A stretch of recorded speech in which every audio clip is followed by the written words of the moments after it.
সবাইকে নতুন একটি ভিডিওতে আবারও স্বাগত জানাচ্ছি। কিছুদিন আগে আমি একটি ভিডিও কিন্তু আপনাদের সাথে শেয়ার করছিলাম, ভিডিও করে দিয়েছিলাম যে আমি আমার এই যে নতুন যে সেট আপটা করতেছি, আমার ককাটেল ব্রিডিং কেজ। তো এই ব্রিডিং কেজে কিন্তু আমি আপনাদেরকে বলছিলাম যে পারলে আপনার ন্যাচারাল যে গাছের ডালগুলো আছে ডালগুলো ব্যবহার করেন। তো সেই হিসাবে কিন্তু একটা ভিডিও করছিলাম, ভিডিওটা আমার ডিসক্রিপশনে দেওয়া থাকবে লিঙ্ক, আপনারা চাইলে দেখে নিতে পারেন। ওই যে ডালটাকে আমি আমার গাছ থেকে কালেক্ট করি, প্যারা গাছ থেকে কালেক্ট করে কিন্তু ডালটাকে আমি এখানে বলতে গেলে আমার সেট আপের ভিতরে বসিয়ে দিই। দেখেন মোটামুটি পুরোপুরি হেভি আছে, আর এখানে পাখিগুলোর মিটিং করতে কোনো ধরনের সমস্যা হবে না, কারণ ডালটা কিন্তু পুরোপুরি বলতে গেলে এখানে অ্যাডজাস্ট হয়ে গেছে, প্লাস শক্তও আছে ডালটা। আর এই ডালগুলো থেকে কী হবে, পাখিগুলো কিন্তু এই ডালগুলোকে ঠোকরা খাবে। আমার এখানে কিছু পাখি কিন্তু এই ডালগুলোকে ঠোকরে পুরো সাদা করে ফেলছে। এই দেখেন, এই যে এটার যে ছাল চাপড় ছিল ওগুলো কিছুই নেই। এই যে এই দেখেন, এইখানে একটু আছে, বাকিটা কিন্তু ওরা একেবারে খেয়ে ঠুকরিয়ে পুরো সাদা করে ফেলছে। তো এরকমই কিন্তু ওরা আসলে করে থাকে। এই যে এখানে একটা আছে, এই যে এভাবেই ওরা করে থাকে।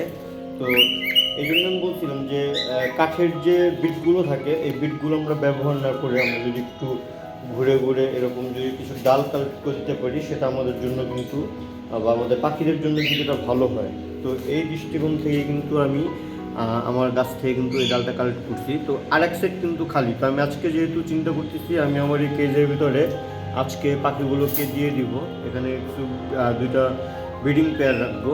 তো আজকে আমি যেটা দেখলাম, আমার ওই আগের যে পেয়ারা গাছটা আমি যেখান থেকে ডালটা কাটিং করছিলাম, সেটা হচ্ছে এই জায়গা থেকে।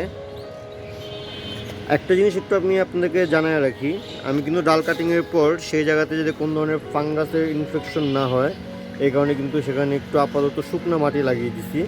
বা আপনারা চাইলে কিন্তু এখানে যে কোনো ধরনের ফাঙ্গিসের যে পাউডারগুলো থাকে, ফাঙ্গিসের পাউডারও দিতে পারেন, ওখান থেকে কোনো যাতে ফাঙ্গাল ইনফেকশন না হয় এই জন্য, যেটাকে ছত্রাকনাশক বলে আর কি। তো যাই হোক, আমি ওই গাছে আবার দেখলাম যে আরেকটি ডাল চাইলে নেওয়া যাবে, কারণ আমার ডালগুলো দরকার 2 ফিট 2 ইঞ্চির মতো।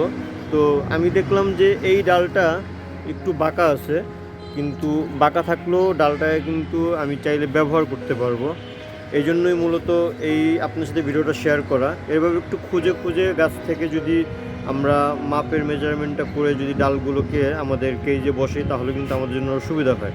আমি একটু পাতাগুলোকে ক্লিয়ার করে তারপর ভিডিও শ্যুট করতেছি। এই হচ্ছে ডালটা। আমি এখন এই ডালটাকে ঠিক এই জায়গার থেকে কেটে দিব। যেহেতু ডালটা একটু মোটা, সেহেতু এটা এই পুনর দিয়ে হবে না, এটা আমার করাতে সাহায্য লাগবে। তো এটাকে আমি করাত দিয়েই কাটবো। তো যাই হোক, মোটামুটি এই ছিল গাছের ডালগুলো। প্রচুর পরিমাণ পাতা, কষ্ট লাগে কিছু করার নেই, কারণ যেহেতু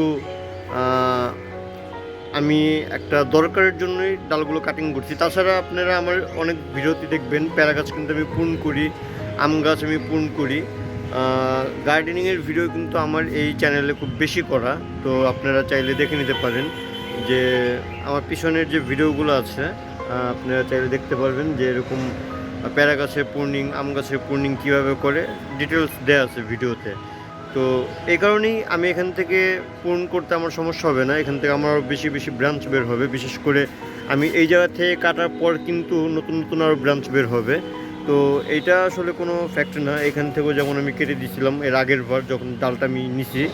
তো যাই হোক, কথা হচ্ছে আমি এটাকে এখন পুরোপুরি ক্লিন করে আমি আমার কেজে বসিয়ে আবার ভিডিও শ্যুট করে আপনাদেরকে ব্যাপারটা পুরোপুরি শেয়ার করে দেখাবো।